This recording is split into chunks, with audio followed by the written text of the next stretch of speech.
No niin, me tässä Santerin kanssa opetellaan nyt curling-liuku sillä tavalla, kun se lajiesittelyssä kannattaa tehdä. Eli ihan ensimmäinen homma, mihin me mennään ennen kuin mennään tuonne jäälle, niin kokeillaan tässä kuivalla maalla tämä liukuasento, että minkälainen se on. Niin mennään tähän liukuasentoon eka näin, voit tulla perässä. Yes. Ja sillä tavalla, että se ei ole tämmöinen korkea polviasento, eli polvi irti maasta. Ja päästään tähän näin.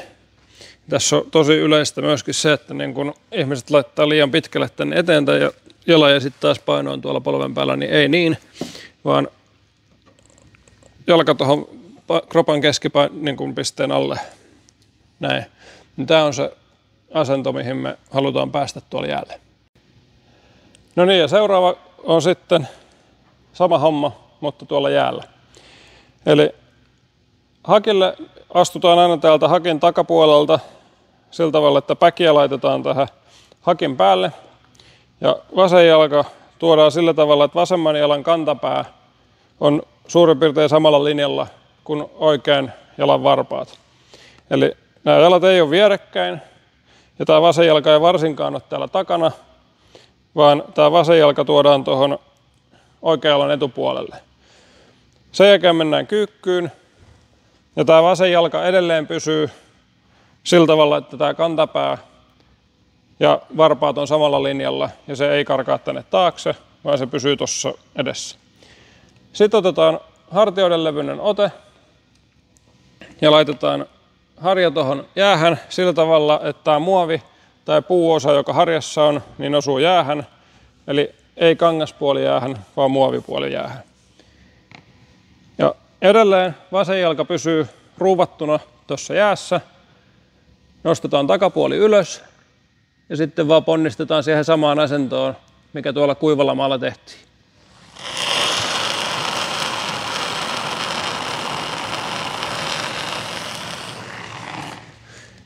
Sitten kokeillaan sama juttu Santerin kanssa.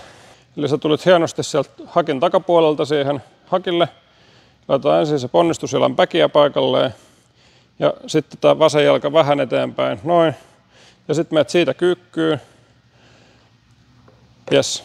Ja nyt keskityt siihen, että tämä jalka pysyy nyt paikallaan, että se ei lähde siitä liikkeelle mihinkään. Ja nyt nostat takapuolen ylös ja ponnistat siihen samaan asentoon.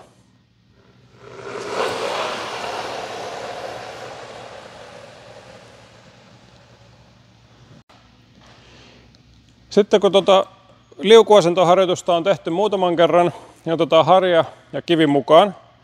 Ja laitetaan harja tänne olkapäätä vasten sillä tavalla, että siitä saadaan vähän tukea. Ja laitetaan kivi tämän ponnistushakin eteen. Eli sitä ei laiteta tuohon radan keskilinjalle, vaan tämän ponnistushakin eteen.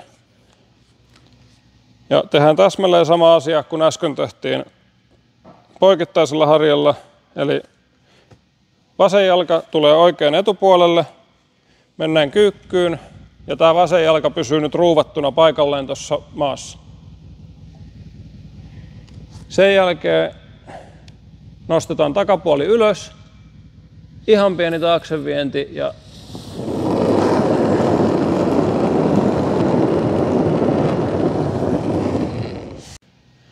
yes, eli sitten tehdään sama homma Santerin kanssa.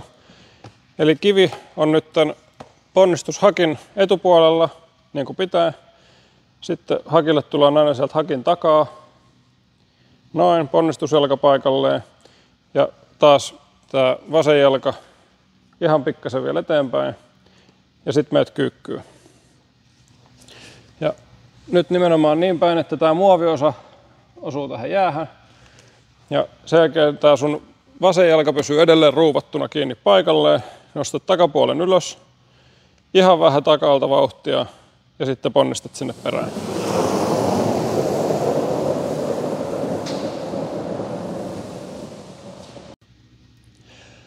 Katsotaan seuraavaksi sitten toi kierteen laittaminen. Eli curlingissa näytetään se, että kumpaa puolta se kivi kaartaa. Eli jos mä näytän, Santeri, sulle näin päin, niin se tarkoittaa sitä, että se kivi kaartaa näin päin. Ja tähän on tämmöinen hyvä peukalosääntö, että jos mä laitan käden tonne päin, niin sä käännät sitä kiveä samalla tavalla, että sun peukalo osoittaa samaan suuntaan kuin mun käsi.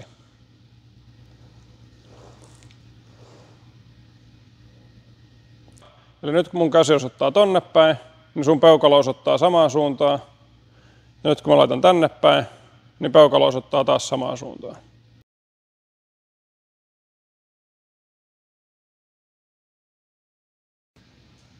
Ja tätä kierteenlaittoa harjoitella sillä tavalla, että osallistujat jaetaan pareihin, joista parilla on aina yksi kivi.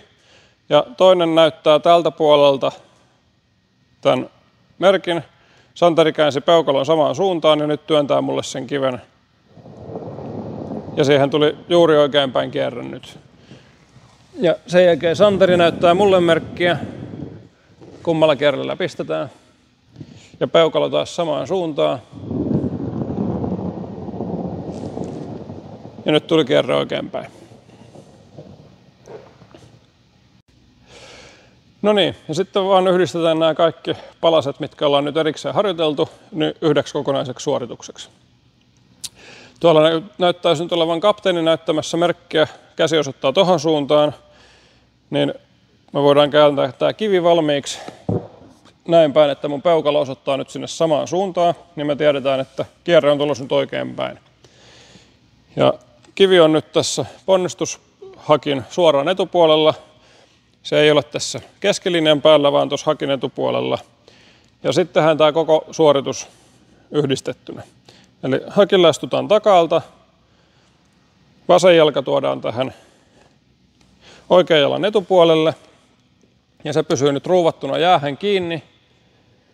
Ja pidetään se peukalo samaan suuntaan osoittavana kuin se kapteenin merkki. Sitten nostetaan takapuoli ylös. Ihan pieni taaksevienti ja ponnistus.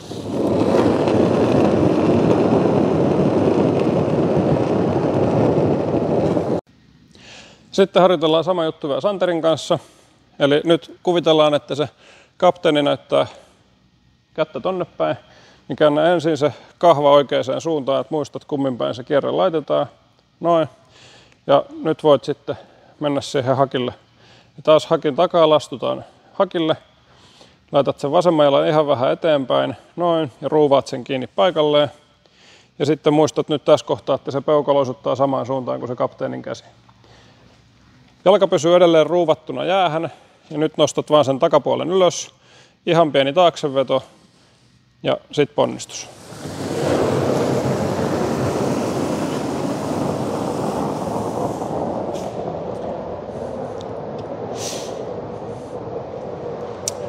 Ja kuten tässä nähtiin Santerin mahtavalla opastuksella, niin kun curlingheiton opettaa esittelyssä näin, niin saadaan tosi nopeasti hyviä liukuja aikaan ja sitä kautta peliin tulee paljon iloa, kun kaikki pääsee tekemään sen hyvän suorituksen heti ensimmäisellä kerralla.